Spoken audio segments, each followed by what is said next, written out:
నమస్తే అండి. నేను వాణి. ఈరోజు మనం విజయ్ ఆర్‌కే గారు రచించిన 'పూలమ్మి' అనే ఒక చక్కని కథను విందాం.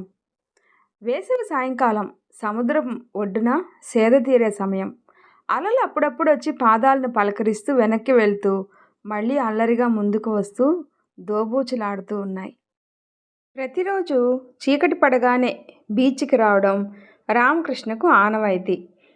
బీచ్‌తో రామకృష్ణకు, రామకృష్ణకి బీచ్‌తో అనుబంధం పెరిగిపోవడానికి కారణం పూలమ్మి. పెళ్లి కాని రామకృష్ణకు పెళ్ళైన పూలమ్మితో పరిచయం. రామకృష్ణకి పెళ్లి కాకపోవడానికి కారణం కూడా రామకృష్ణే. అతని జీవితంలో పెళ్లి అనే పదాన్ని వివిధ రూపాల్లో చూశాడు. పెళ్లితో ఒకటైన అమ్మానాన్నల గొడవలు మొదలు స్నేహితుల కష్టాలు, స్వేచ్ఛ కోల్పోవడాలు చూశాడు. సరదాగా స్నేహితులతో మందు కొట్టడానికి కూడా స్వేచ్ఛ లేని పెళ్ళి అని తరచూ స్టేట్మెంట్ ఇస్తూ ఉంటాడు రామకృష్ణ. ఆడవాళ్ళు పెళ్లి కాకముందు, మగవాళ్ళు పెళ్ళయ్యాక, భర్తలుగా మారాక అద్భుతమైన నటనా కౌశల్యం ప్రదర్శించి అబద్ధాలు చెప్పడం, నేర్చుకోవడం మొదలు పెడతారని చెప్తాడు. ఇలాంటి చాలా కారణాలకు తోడు అతన్ని ఇంప్రెస్ చేసే అమ్మాయి కూడా తారసపడలేదు. అందుకే బ్యాచిలర్ లైఫ్ని ఎంజాయ్ చేస్తూ ఉండాలని డిసైడ్ అయ్యాడు. ఆఫీస్ వదలగానే ఎక్కడికి వెళ్ళారు, ఎప్పుడొస్తారు, ఏం చేస్తున్నారు, ఎవరితో ఉన్నారు, వాట్సాప్ వీడియో కాల్ చేయి, ఇలాంటి సమస్యలు ఏమీ లేవు. పెళ్ళైన ఫ్రెండ్స్ బుద్ధిగా, భయంగా ఆఫీస్ వదలగానే ఇంటి ముఖం పడతారు. తనక అలాంటి బాదరబందీలు లేవు కాబట్టి ఆఫీస్ వదలగానే ఓ రోజు అలా జగదాంబ సెంటర్కి, మరో రోజు గుడికి, ఇంకొక రోజు రామకృష్ణ బీచ్కి వెళ్తూ ఉంటాడు. అలా ఒక రోజు గుడికి వెళ్ళినప్పుడు పరిచయం అయింది పూలమ్మి. పరిచయం అయింది అనడం కన్నా తారసపడింది అనాలేమో. సాధారణంగా రామకృష్ణకు గుడికి వెళ్ళడం పెద్దగా ఇష్టం ఉండదు, కానీ ఇంట్రెస్ట్ మాత్రం ఉంటుంది. నిండుగా చీర కట్టుకొని ఒద్దిగ్గా పూల సజ్జతో గుడికి వచ్చే అమ్మాయిల్ని చూస్తుంటే ఒక మంచి పెయింటింగ్ చూసిన ఫీలింగ్ కలుగుతుంది. పెందరాడే ఇంటికి వెళ్ళి వరగబెట్టే రాజకార్యాలు ఏమీ లేకపోవడం వల్ల ఇలా చేస్తాడు. తన ఫ్రెండ్ తమ్ముడు శ్రీధర్ దీనికి పెట్టిన పేరు టీపీ టైం, అంటే టైం పాస్ టైం. అలా ఆ రోజు సాయిబాబా గుడికి వచ్చాడు. గుడి బయట ఫోన్ మాట్లాడుతూ ఉంటే అతని దృష్టి పూలు అమ్మే ఒక అమ్మాయి మీద పడింది. గుడికి వచ్చిన అమ్మాయిల అందమంతా ఆమెలోనే కనిపించింది. వైజాగ్ అమ్మాయిల నవ్వులన్నీ ఆమె పెదవుల్లోనే కనిపించాయి. కాటన్ చీరలో చూడగానే మళ్ళీ మళ్ళీ చూడాలి అనిపించేంత అందం. అలాంటి అందం పూలమాల కట్టి అమ్ముతుంటే ఆమె అందమే పువ్వుల్లో చేరి పరిమళాలు వెదజల్లుతుందేమో అనిపించింది. మాట్లాడుతున్న ఫోన్ని మధ్యలోనే కట్ చేశాడు. చేతిలోని స్మార్ట్ ఫోన్ జేబులోకి వెళ్ళింది. అతని కాళ్ళు ఆమె వైపు కదిలాయి. రండి సార్, రండి మేడం అంటూ వచ్చేవారిని చిరునవ్వుతో పలకరిస్తుంది.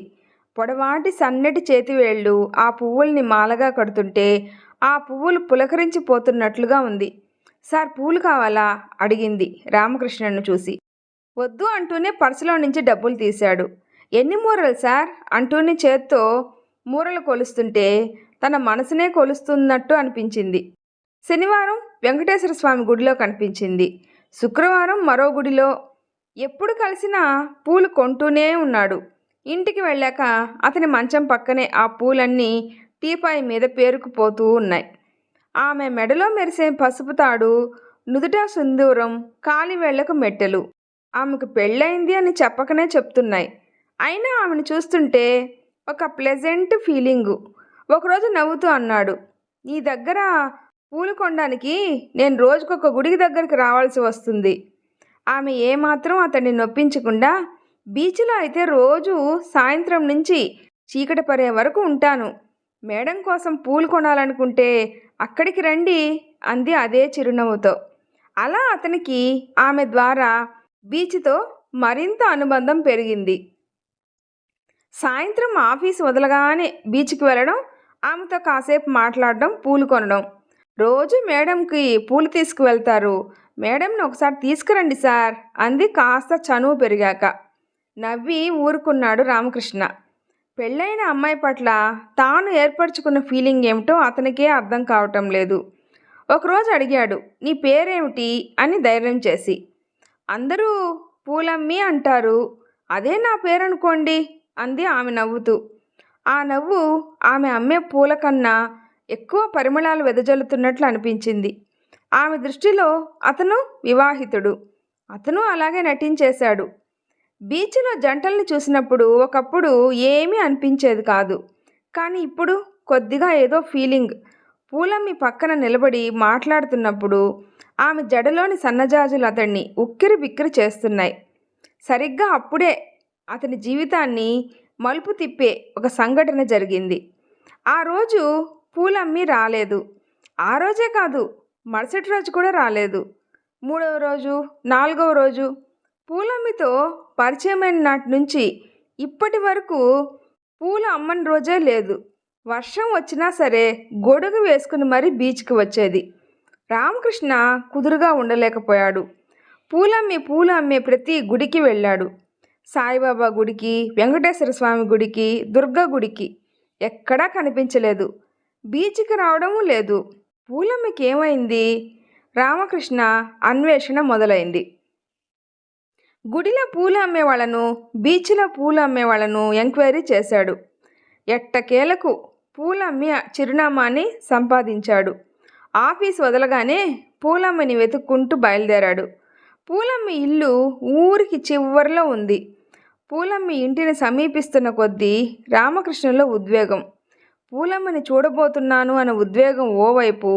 ఎందుకు వచ్చారు అని అడిగితే ఏం చెప్పాలి? కాళ్ళు పూలమ్మి ఇంటి ముందు ఆగాయి. చిన్న ఇల్లైనా కూడా పర్ణ కుటీరంలాగా ఉంది. చుట్టూ చెట్లతోనే ప్రహరీ, చిన్న చెక్క గేటు, దానికి అల్లుకున్న మల్లెతీగ, రెండు వైపులా చామంతి, బంతి, గులాబీ మొక్కలు, కనకాంబరాలు ఓ పక్క, మరువం ఇంకొక పక్క. మల్లెతీగలు ఇంటిని అల్లుకొని ఒక ఉద్యానవనంలోకి వచ్చినట్లుగా ఉంది. చెక్కగేటు తీసుకొని లోపలికి అడుగు పెట్టగానే మంచం మీద పడుకుని ఉన్న 4 ఏళ్ల పాప కళ్ళు తెరిచింది. పూలమ్మని చూసినట్టే ఉంది. తన అడుగుల శబ్దం విని కప్పుకున్న దుప్పటి తొలగించి లేవబోయింది. కాళ్ళు చచ్చుబడి సహకరించడం లేదు. రామకృష్ణ మనసు చివుక్కుమంది. పూలమ్మి కూతురికి ఇంత కష్టమా? అమ్మలేదా పాప? అడిగాడు రామకృష్ణ. పాపకి ఏమైనా కొని తీసుకురావాల్సింది. అయినా తనకు తెలిస్తే కదా పూలమ్మికి ఒక పాప ఉందని. తనెప్పుడు అడగలేదు. పూలమ్మి చెప్పనూ లేదు. అమ్మ హాస్పిటల్ నుంచి ఇప్పుడే వచ్చింది అంకుల్ అంటూ హాల్ వైపు చూపించింది. రామకృష్ణ లోపలికి అడుగు పెట్టాడు. అప్పుడే పూలమ్మి లైట్ వేసింది. లైట్ వెలుతురులో పూలమ్మిని అలాగే చూస్తూ ఉండిపోయాడు. పూలమ్మి తన మెడలోని మంగళసూత్రం తీసి ఎదురుగా ఉన్న దేవుని పటం ముందు పెట్టింది. మెట్టెలు తీసేసింది. నుదుట సింధూరం చెరిపేసుకుంది. వెనుతిరిగింది. ఎదురుగా రామకృష్ణ. సార్ మీరా ఇక్కడ? నా కోసం. నీ అనుమతి లేకుండా నీ ఇంటికి వచ్చాను. సారీ పూలమ్మి తలొంచుకొని అన్నాడు రామకృష్ణ. చిన్నగా జీవం లేని నవ్వు నవ్వింది పూలమ్మి. మనల్ని సృష్టించిన ఆ దేవుడు మన అనుమతి లేకుండా మన తలరాతలు తన ఇష్టం వచ్చినట్లు రాస్తున్నాడు. నా తలరాత చూడటానికి వచ్చారా? ఆమె కంట్లో సన్నటి కన్నీటి పొర. కాళ్ళు చచ్చుబడిపోయిన నా కూతురు, వైధవ్యాన్ని శాపంగా భరిస్తున్న నేను, ఇది నా కుటుంబం. తాగుబోతు భర్త తాగిన మైకంలో యాక్సిడెంట్ చేసి ఇద్దరి చావుకు కారణమై తను చచ్చాడు. ఆ పాపం ఏ పాపం తెలియని నా బిడ్డను వెంటాడింది. నా బిడ్డ కాళ్ళు చచ్చుబడ్డాయి. ఆపరేషన్ చేస్తే తిరిగి నా కూతురు మామూలుగా అవుతుందని చెప్పారు. నా బిడ్డ కాళ్ళు బాగుపడటం కోసమే పూలమ్మిగా కొత్త పాత్రలోకి వచ్చాను. ఒకప్పుడు ఇష్టంగా వ్యాపకంగా పెంచుకున్న చెట్లు నాకు జీవనాధారం అయ్యాయి. గుడిలో దేవుని పాదాల చెంతకు, బీచ్లో అమ్మాయిల జడల్లో కొలువు తీరే పువ్వులు అమ్మే ఈ పూలమ్మి నుదుట కుంకుమ లేకుండా వైధవ్యంతో పూలమ్మితే అపశకునంగా అనుకోవచ్చు. అందుకే సుమంగళిగా నటించాను. మోసం చేయడానికి కాదు, నా బిడ్డని బతికించుకోవడానికి నటించాను. ఇంతకు మించి నా కథలో ఏ మలుపులు లేవు. కళ్ళు తుడుచుకొని చెప్పింది పూలమ్మి. ఇప్పుడు ఆ నటనను నిజం చేయొచ్చుగా? నేను సూటిగానే చెప్తున్నాను. నాకు పెళ్లి కాలేదు. నాకు నచ్చిన అమ్మాయి తారసపడలేదు. నిన్ను చూశాకెందుకో ఒక అందమైన భావం. నీకు పెళ్ళైందని తెలిసినా కూడా నిన్ను ప్రేమించకుండా ఉండలేకపోయాను. ఇప్పుడు నీ కథ తెలిసాక జాలితో కాదు, మరింత ఇష్టంతో నిన్ను పెళ్లి చేసుకోవాలని అనుకుంటున్నాను. రామకృష్ణ మనసులో మాట చెప్పాడు. క్షమించండి. మీ మంచి మనసుకు శిరస్సు వంచి నమస్కరించడం తప్ప ఈ పొగచూరిన మనసునివ్వలేను. నా బిడ్డ కాళ్ళు బాగైతే నా నటనకు స్వస్తి చెప్పి మరో దారి చూసుకుంటాను. ఈ పూలమ్మని మర్చిపోండి అని చెప్పింది. పోని కొన్నాళ్ళు నేను నీకు భర్తగా కాకుండా నీ బిడ్డకు తండ్రిగా నటిస్తాను. మన బిడ్డకు నీ కూతురికి కాళ్ళు వచ్చే వరకు నీకు భర్తగా జీవించే అవకాశం లేనప్పుడు ఇలా నటించే అవకాశాన్ని కోరడం తప్పు కాదు కదా. ఊహ తెలియక ముందే నాన్న విదేశాల్లో ఉన్నాడు అని నమ్మించి నటించావు. ఆ నాన్నను నేనే అని చెప్పు. ఆ సంతోషంతో త్వరగా నడుస్తుంది. కొన్నాళ్ళైనా నాకు ఇష్టమైన నిన్ను నా జీవితంలోకి నటిగా ఆహ్వానించే అవకాశాన్ని ఇవ్వు అన్నాడు రామకృష్ణ.